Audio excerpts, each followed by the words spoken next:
couple of weeks ago, I went to Kohl's to buy a pair of jeans.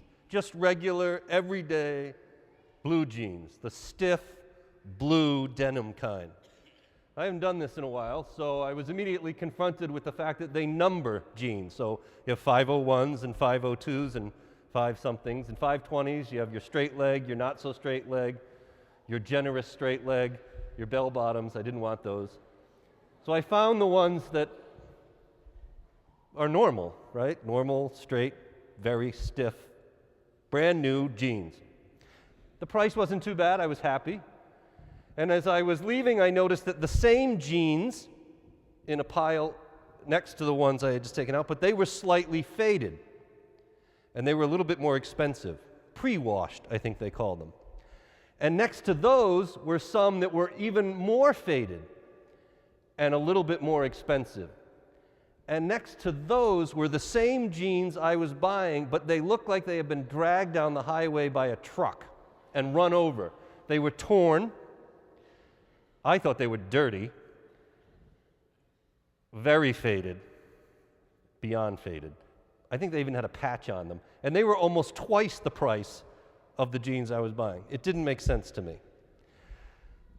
Now, normally, we attribute value to newness, right? If you want something that is newer, it's crisper, it's perfect, more value. Apparently, this doesn't matter with clothes, but I mean, think about it. If you're going to buy a computer, you wouldn't get the most scratched or dented one, or we don't even call cars used anymore. We call them pre-owned. But shiny, perfect, new, value. But there are things, obviously, if you go to Kohl's, that the more scratched and dented, the more worn, the more valuable they are. And I think that is true of us, and certainly of our faith. In the gospel today, we meet the disciples who have gone fishing, and it may seem odd that even after Jesus has appeared to them twice since being raised from the dead, they're out fishing.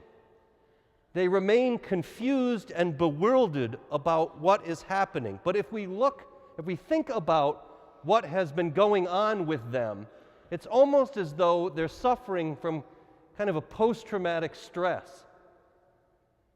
For 3 years, they had followed Jesus, come to love him and trust him, been molded and shaped by him. And then, in large part because of their betrayal and failures, they saw him get arrested, be tortured, and executed. Peter especially. I mean, Judas betrayed Jesus, but Peter was the friend of Jesus. He loved Jesus. And he was so brash with all his statements about his courage, about his loyalty, about how he would die for Jesus. And all it took was a young servant girl to undo all of that. Peter's failure is the type that can undo a person. And so it makes sense that they go back to what they were doing before they met Jesus. In fact, it's what they were doing the day that Jesus met them. They go out fishing. And just like that day 3 years ago, they spend the whole night fishing, but they don't catch anything. Until they hear a voice calling from the shore, just as they did 3 years ago, "Hey, you got anything yet? No. Try the other side of the boat." And it's John that recognizes this déjà vu experience and that they are again being visited by the risen Lord. And so they go to the shore and they have breakfast with Jesus, who then takes Peter aside. Those 3 betrayals. Before the cock crows, you will betray me 3 times. And so Jesus gives him 3 questions. Simon, son of John, do you love me? Yes, Lord. Do you love me? Yes, Lord. Do you love me? Yes, Lord. And in those three questions, he transforms Peter's failure and betrayal into grace. And he transforms Peter from a fisherman into a shepherd. At the end of his conversation with Peter, Jesus issues them the same invitation that he had issued them 3 years earlier. Follow me. The difference is now, because of their failure, because they have been dented and scraped,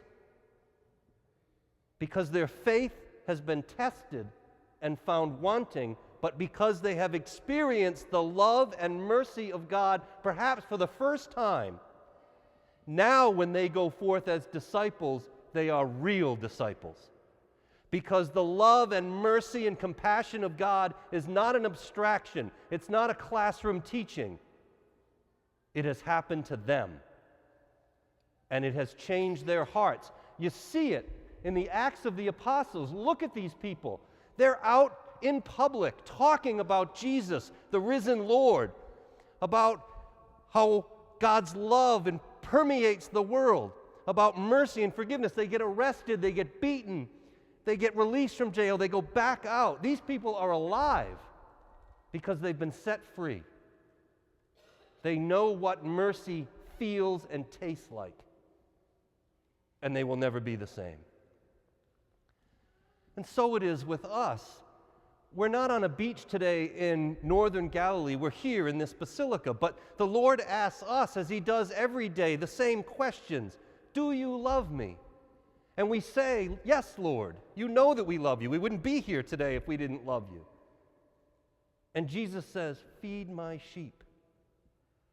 But the Lord doesn't want us to do that from some level of perfection as though we're all crisp and new. We're not. We are scraped and dented by jealousy and hurts and our own betrayals and our own disappointments, by the things that we've done to others, by our reactions of the things done to us. And every day the Lord says, my mercy and my love and my compassion is yours. So now go into the world and be more tolerant and more forgiving and more compassionate of each other's scrapes and dents and worn spots.